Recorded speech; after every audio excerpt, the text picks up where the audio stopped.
So, good morning, good morning, good morning to everybody.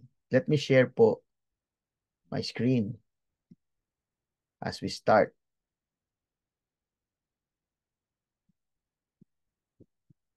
All right. Okay.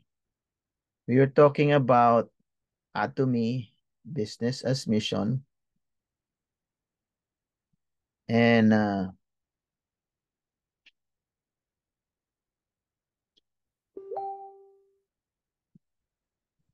we'd like to share to you yung concept ng bakit po namin ito tinawag na business as mission. Yung word na business as mission, madami na pong gumagamit niyan. Pero inangkop po namin yan dito po sa Atomy. Sabi po nung si Mats Tunehag, I hope I pronounced his last name. Sa kanyang sa kanyang article po sa Luzon Global Analysis, Mission Building Movement that can bring lasting societal transformation. Sabi niya po ay ang business as mission o BAM ay isang bagong termino. Ngunit ang konsepto na nasa likod nito ay hindi na bago. Ang business as mission ay hindi isang bagong tuklas, kundi isang muling pagtuklas ng mga katotohanang biblikal at mga gawi mula sa kasulatan. Ang unang utos ng Diyos sa atin ay ang utos sa paglikha ng matatagpuan sa Genesis 1 to 3. Tayo ay nilikha upang maging malikhain at lumikha ng mabubuting bagay para sa ating sarili at sa kapwa at maging mabubuting katiwala ng ipinagkatiwala sa atin, maging sa pisikal na aspeto. Kabilang dito ang pagiging malikhain sa larangan ng negosyo, ang paglikha ng yaman. Ang paglikha ng yaman ay isang makadiyos na kakayahan. Alalahanin ninyo ang Panginoon ninyong Diyos sapagkat siya ang nagbibigay sa iyo ng kakayahang lumikha ng kayamanan ayon po sa Deuteronomy chapter 8 verse 18. So bilang mga Kristiyano, madalas po tayong nakatuon sa pamamahagi ng yaman, ngunit walang maaring ipamahagi kung walang nalikha. Po malinaw. Kaya po, nais po namin present sa inyo ang Atomy bilang kabuhayan para sa iglesia. Isang matatag at pangmatagalan, pinansyal na suporta para sa iglesia, mga pastor at mga missionary. Ano ba po yung Atomy? Ang Atomy isang pandaigdigang direct selling company na nagbibigay ng mataas na kalidad, organiko at mahalagang produkto sa abot-kayang presyo. Tinatagpo ito noong 2009 sa South Korea. So ang Atomy po ay sa kasalukuyan may operasyon sa iba't ibang bansa at sumusunod sa prinsipyo ng absolute quality and absolute price. Yan po. And we are talagang nasa 27 regions around the world. Almost 50 countries po ang naabot natin. So ang Atomy po ay sinasabi po natin ayon sa kumpanya, isang righteous o the quality of being morally right or justifiable. So bakit po? Yung Atomy kasi po is a consumer-oriented network marketing strategy. So changing the history of network marketing. Tayo po ay righteous. Why? Because transactions are conducted in the right manner, values its clients, making sure everyone becomes successful. In Atomy, no one is left behind. Yan po, magkakadikit po yung dalawa dahil dito po talagang we value people over financial wealth. We are making the best.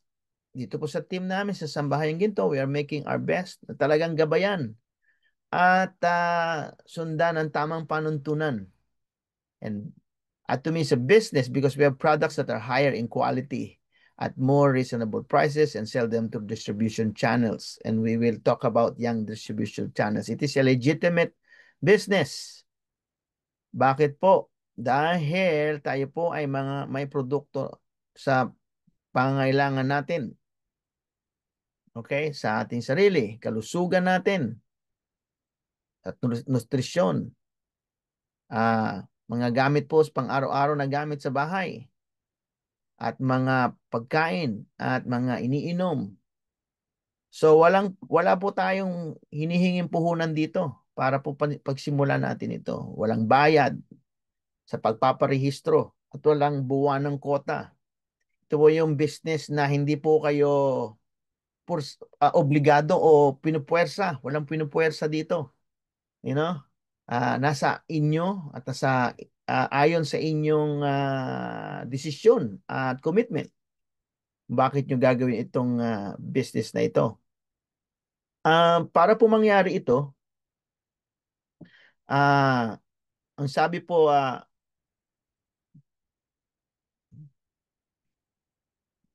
dito sa ating slide, una ay, of course, tayo po ay kukonsumo.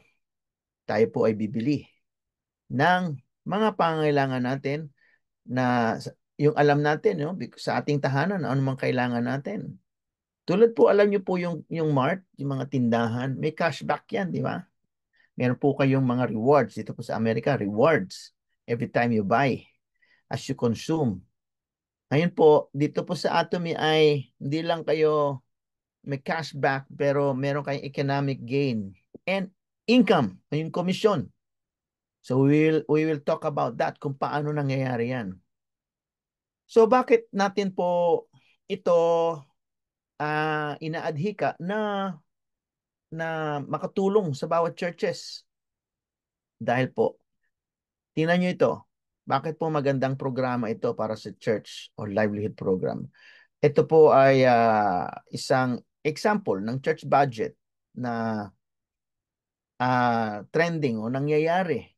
You know, meron tayong salary, sweldo, meron tayong pambayad sa mga utilities, building. Of course, may ministries and support. Kasi may mga iba't ibang gawain dyan sa church. Kalalakihan, kababaihan, kabataan. Hindi lang yun. Meron kayong missions, outreach, local man yan o international. Of course, administrative, anong kailangan doon? And meron kayong backup, may other, and may reserve kayo. Sample lang po yan. You know? At makikita nyo yung mga percentage niyan. And I believe sa mga churches ay nangyayari po yan. You know? So, mga benepisyo po, kung gagawin po natin ito, and I highly suggest na i-take into consideration mo po ito ninyong lahat. So, ano yung benefits? Pangmatagalan na kabuhayan. Kasi po, ito ay never ending. Pag napakita po namin sa inyo, yung mismong kabuuan ng business plan, talagang mahaba at pangmatagalan na kabuhayan to. Hindi lang mga asang ang church ngayon sa mga 10% o mga offerings. You know, dahil yung kung ano man yung meron ngayon, kapag ginawa nyo to at winelcome nyo po yung Atomy sa inyong church, ay hindi lamang yung existing 10% ngayon ang inyong matatamasa, kundi dadagsa because of the system that Atomy have. Benefits pa, suporta sa mga pastor at missionary. Magkakaroon ng matatag na kita. Huwag po kayong mag-alala sa word na kita. Talagang mangyari po kasi yan. At kaya nga po in-explain po natin itong bagay na ito kasi parang pinag-usapan ng pera sa iglesia, masyadong maselan, you know? And but I hope that you will join us as we explain this, and pwedeng off the air or whenever nakita nyo kami sa Facebook, you can contact us and we can guide you thoroughly. Another benefit po is pagpapalawak na iglesia at gawain misyonero. Magkakaroon ng pondo para sa misyon. You know, alam niyo po mga missionaries, they fund themselves. They give their best para po makapag-raise sila ng funds. You know, para makapag-raise up lang sila ng funds. Pang-apat is pagpapalakas ng tamang pangangasiwa ng pananalapi. Ito yung stewardship. So, tuturuan natin kasi talagang magaganap po ito, mangyayari at magkakaroon po ng mga pagpapalang pinansyal. So, ang sabi po sa Ecclesiastes chapter 4 verse 9 to 10, dalawa ay mabuti kaysa isa, sapagkat ang mas marami marami silang magagawa. Kung ang isa ay bumagsak, matutulungan siya ng kanyang kasama upang bumangon. So kapag nagkaisa po tayo bilang isang church at nagtulungan sa pamamagitan po ng Atomy, makakamit po natin ang pinansyal na kasaganaan para sa lahat. So, alam niyo po, hinanap ko po to kagabi. You know, Filipinos family are, particularly those on relying on minimum wage earners, face significant challenges in achieving a decent standard of living due to the persistent disparity between the minimum wage and the cost of living. So, ito po yung ilang mga dahilan. Okay? Inadequate minimum wage, rising cost of living and inflation, persistent poverty, inequality, and then government initiatives. Bawat isa dyan po ay meron pong mga explanation po yan, but we'll not go into that today. So, dyan pa lamang ay maintindihan po natin ang kinahaharap ng ating bansang Pilipinas. So sa kabuuan, kahit may pagsisikap ang pamahalaan at may mga palatandaan ng pag-unlad sa ilang larangan, maraming pamilyang Pilipino na umaasa sa minimum wage ang patuloy na nahihirapang makamit ang disenteng pamumuhay dahil sa lumalawak na agwat sa pagitan ng sahod at gastusin. Well, yan po ang nangyayari po ngayon sa aming bansang Pilipinas. Dito sa Amerika, hindi ko sinasabing maganda dito, I mean in terms of yung pwede yung parang to live out your life na wala kayong problemahin. Hindi po. Dito, meron ka pa rin pong pagtsatsaga at meron ka pa rin gagawin. That's why we're doing this. Yung Atomy business, para po ma-augment yung aming mga pangailangan din. And if you're listening in different parts of the world, well, we are in 27 regions. We can help you achieve financial stability through this business. And tulad nga ng ating pinapag-usapan ngayon, para po sa mga churches, ay makakatulong tayo as long as na magtulungan ang bawat isa sa loob ng iglesia. So ito po yung paano ka maging consumer to business member. Kasi dito sa Atomy, pwede ka mag-decide na ikaw maging consumer lang. Right now sa ating topic ngayon, as we're encouraging everyone to do it as a business. Why? Because nga, pag kumita ang isa, it will help out the entire church where you are a member. So, paano ba nangyari dito? So, of course, you will be your first business, yung consumer. Ikaw yung unang buyer. So, start buying. So, isang kang consumer. Pagkatapos nun, dahil magugustuhan mo yung product, continuous na yun po. Dire-diretso na yun. And you will buy again the next month or the next 2 months kasi naubos na yung toothpaste o yung panglaba.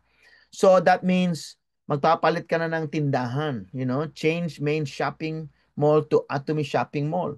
So kung ikaw ay nandito kay tindahan A, andito naman yung binibili mo sa tindahan A, nandito na sa Atomy, then use your Atomy Mall. So when that happens, magbabago na ngayon yung the way you do things. Mag-change ka na, magiging auto consumer ka na. So, you will continue buying and recommending Atomy products to others dahil naranasan mo na. And ikukwento mo na sa kumari mo, sa kumpare mo, sa kaeskwela mo, dati mong kaeskwela, and everyone dan sa community. And if you are situated in a church nga, you can infiltrate quote-unquote yung barangays. Why? Kasi double ano nga yan dahil gusto natin silang maabot. Inaabot na nga natin sila ngayon, di ba? Meron po akong mga kasamahan sa Philippines noon na we're reaching out talaga yung nasa paligid namin and they're still doing that. So if we're doing that and reaching them out for the gospel, ito pong livelihood program na to ay pwede niyong gawing kaakibat. Because most of the time, yung mga tao talagang sa kahirapan ng buhay, hindi sila makakapagbigay ng ikapu. And we're not forcing them to give 10%. We're not forcing them to give anything at all. We're just reaching out to them, explaining the gospel. But alam niyo po ba na as we do that, we can be a blessing to them. We can teach them how to do this business. And in turn, they can give back whatever is due sa ating Panginoon. So once they become an auto-consumer, makaka-receive na po ng General Commission. Dito po, hindi po ito overnight. But we are here to explain the system po sa inyo. And just hear me out as I continue. Kasi as we do this together with you and your members sa church, ay magigi pong talagang masusuportahan financially ang inyong iglesia. You become an Atomy business partner now. Okay? To be able to do that, ang ating pong isa sa mga sistema ng ating kumpanya is bawat product po ay may tinatawag, may kaakibat na PV. Ano po yung PV? Yan po ay point value. Ano po yung dahilan ng point value na yan? Okay? Is the criteria for determining conditions of commission distribution. Okay? So, for members by assigning points to the products. So, ang bawat puntos po mula sa inyong personal at grupong pagbili ay naiipon po yun at hindi nawawala. Okay? So, ang komisyon ninyo ngayon at bonus, makikita nyo later on, ay batay po sa kabuuan ng PV ninyo na iipon. Kasi bumibili po kayo. Ito po yan. So, makikita nyo po na dito sa ating diagram, no po, ito pong nakikita nyo sa taas, mula po rito, alright, bear with me. Yan po mga points na yan. Yan points na yan, yan no, PV. Is because you keep on buying as the needs. Kung ano yung the needs arises. Kung ano man yung kailangan nyo sa pamamahay nyo, bumibili po kayo. Di ba? And as you buy, after 2 months or after 3 years or every other 2 months or every other 2 weeks, as long as you buy, yan po mga points na yan na naka-underline ay tumataas. Yan po ay permanente. Okay? Now, because you joined, become a member, of course, yung mga kasama mo sa church or yung mga kaibigan mo or yung mga kabarangay mo, gusto mo silang maabot. And then you would explain this to them. They will join. Ito man po yung sa baba, mga downline. Okay? So, as it accumulates, mag-accumulate yan, yan po nakabase kung paano kayo magkakaroon ng komisyon and mastership. Okay? Ito po ay nagre-renew. Okay? Nagre-renew po yan. Buwan-buwan or whenever, not buwan-buwan, whenever you come to the point of earning ng komisyon ninyo. Alright? So, yan po yung paano kayo makaka-receive ng commission. Yan po ay nakabase dyan sa level ng membership level nyo. Alright?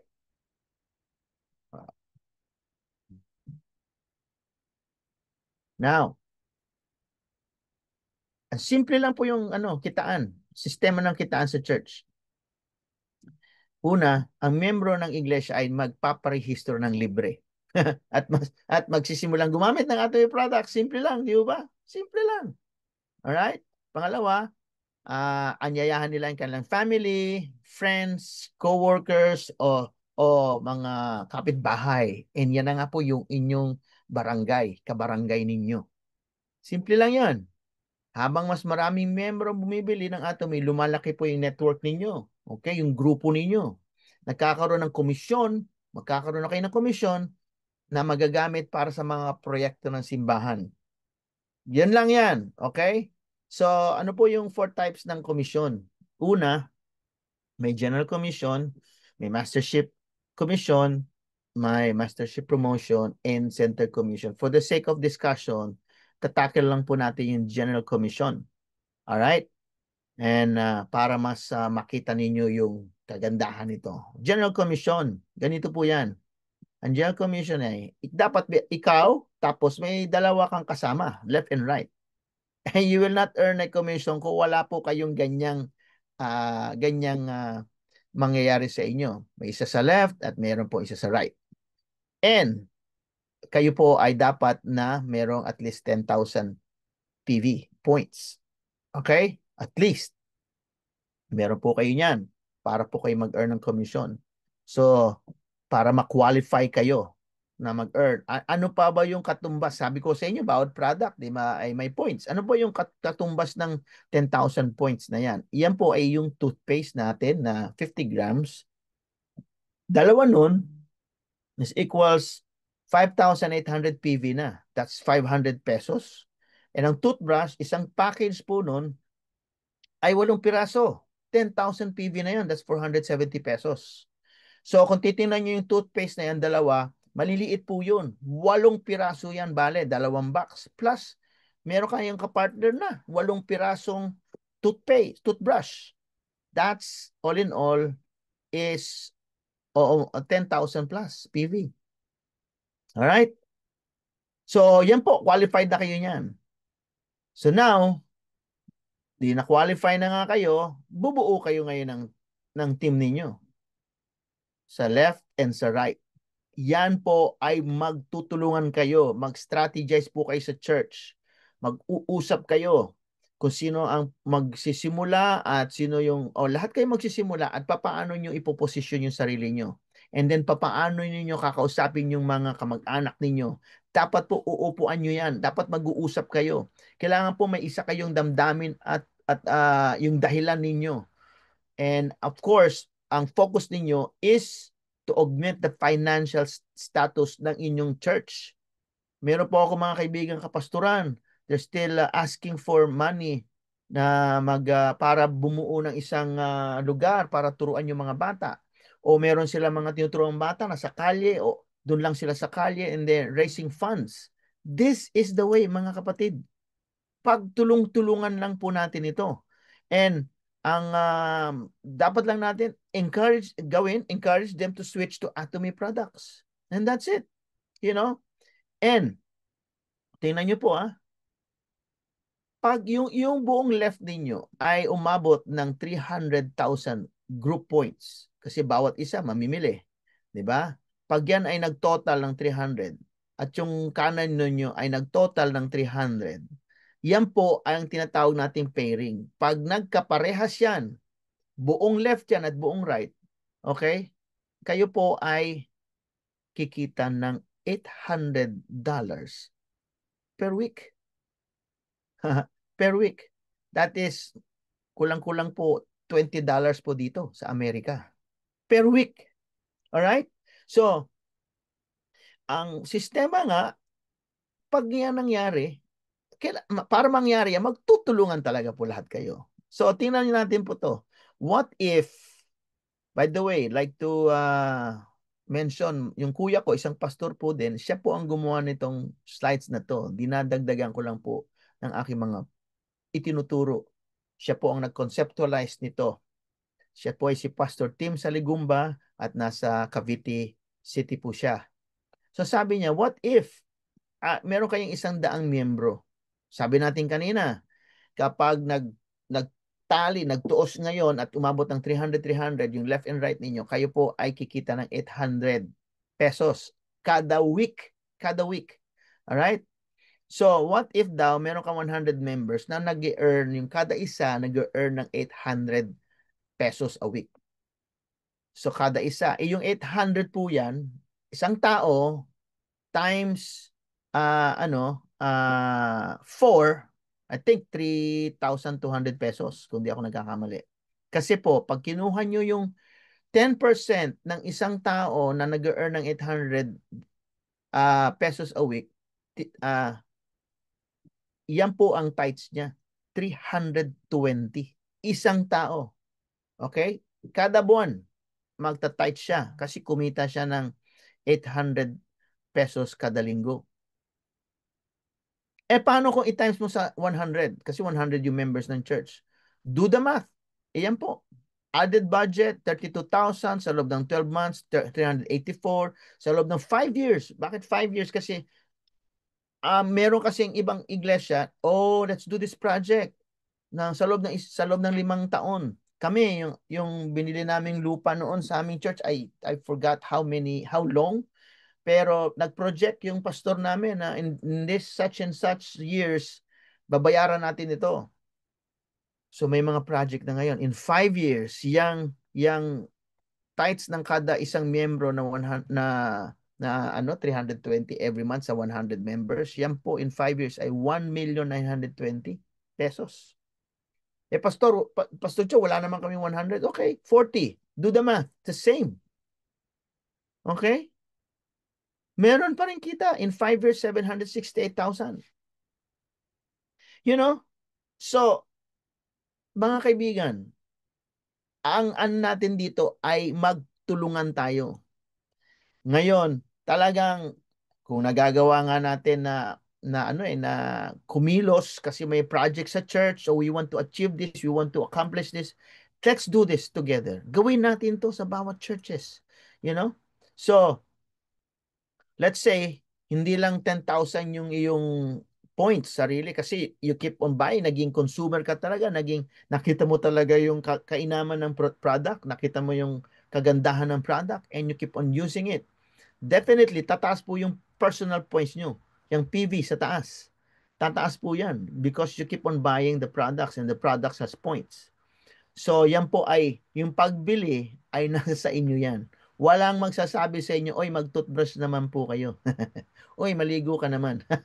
Kayo yun eh. Alam niyo kung kailan nyo kailangan. Again, when you keep on buying, your points will start to grow. Tataas po yan. Ngayon, yung left and right nyo dahil nagtulungan kayo sa church, pare-pareho kayong naliligo, pare-parehong nagtututbrush, at kinausap nyo yung buong barangay, o mag-toothbrush tayong lahat, maligo tayong lahat, ay nagbilihan. The same. Pag nag 300,000 yung left, 300,000 yung right, at ikaw naman ay nag 300,000, as you encourage them to buy Atomy products, that's 2,400 pesos per week. Roughly, that's 60 plus, 6 plus or minus $60 dito sa Amerika. Alright, so as your PV increases and your group points increases, so shall your weekly commission. Tataas po yung weekly commission ninyo. Okay? So yung kaninang kwentahan natin, i-adapt nyo po yan.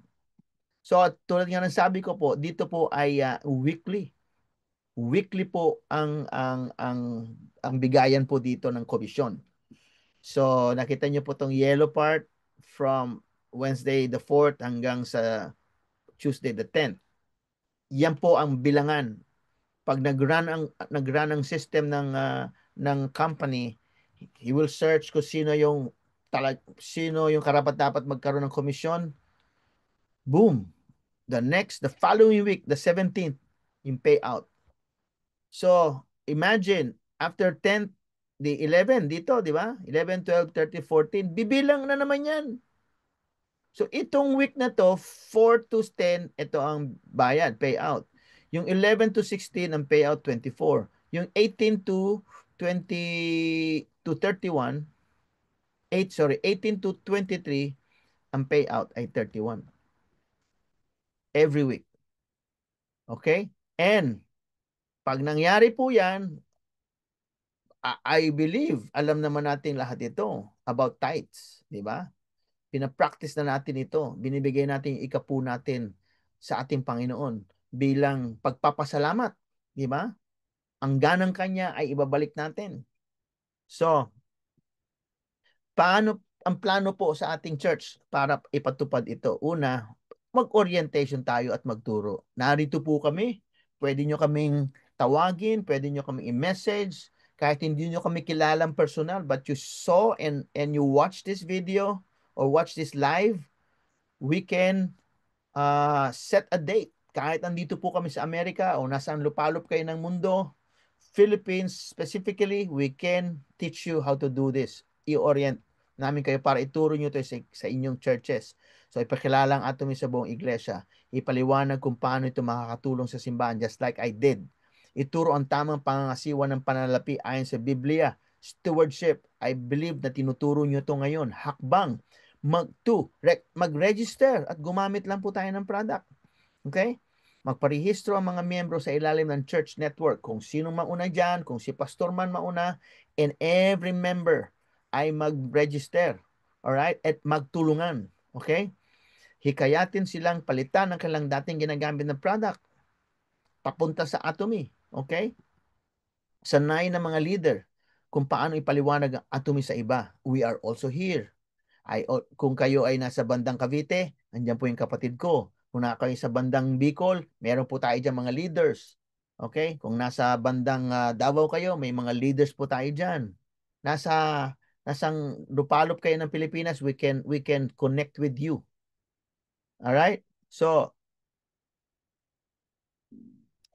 hakbang po ng pagpalawak, pangatlo, hakbang 3, pagpapalawak ng network. Kasi kailangan lumago. So hikayatin ang mga miyembro na mag-imbita ng kanilang kakilala. This is the only way na talagang bubulusok, lalago ang inyong negosyo at lalago yung finances at makatulong sa church. Magbigay ng mentorship at suporta sa buong miyembro. We are here to help you out. So regular na pag-usap upang suriin ang progreso. Yan. Kinakailangan meron kayo at least weekly, once a week. Tingnan kung anong dapat gawin. Sino pang dapat hikayatin. And wag po kayong magsasawa na magturo. Kasi kung meron talaga kayong iniisip na dapat mangyari sa church, wag niyong pagsawaan po ito. Ituro natin. Hakbang 4, kita at ikapu para sa iglesia, kumita ang mga miyembro ng lingguhang komisyon. Maging tapat sa pagbibigay ng ikapu mula doon sa kinita nyo at gamitin ang pondo para sa mga ministeryo at misyon. Alright? So, last but not the least, sa conclusion po natin, ang Atomy bilang kabuhayan para sa iglesia, ang Atomy po ay hindi lang negosyo. Ito ay isang misyon. Amen? Ito ay isang misyon. Sa simpleng pagpapalit ng mga produkto na ating ginagamit, makakalikha tayo ng isang matatag at pangmatagalang sistema ng suporta para sa simbahan. Ito ay paraan ng tamang pamamahala at pananalapi ayon sa kalooban ng Diyos. Sabi sa Kawikaan 16:3, pagkatiwala mo sa Panginoon ang lahat ng iyong ginagawa at itataguyod niya ang iyong mga plano. So kapag sinuko natin po sa Diyos, ang ating mga gawain, mga plano natin, yung mga mithiin natin, siya ang magbibigay ng tagumpay. So pag ibayuhin natin po at magtulungan tayo sa Atomy para sa matatag na iglesia. Muli po, ako po si Pastor John Saligumba dito po sa New Jersey at nagpapasalamat pong muli sa mga nakinig, nagsipagdalo. Wag po kayong magdalawang isip, i-share nyo kaagad po ito. Isang part yan, social media that can grow your network. Don't worry about explaining, we are here. Contact us. Andyan po yan sa ating Facebook. God bless you all po. Maraming salamat. Maraming salamat.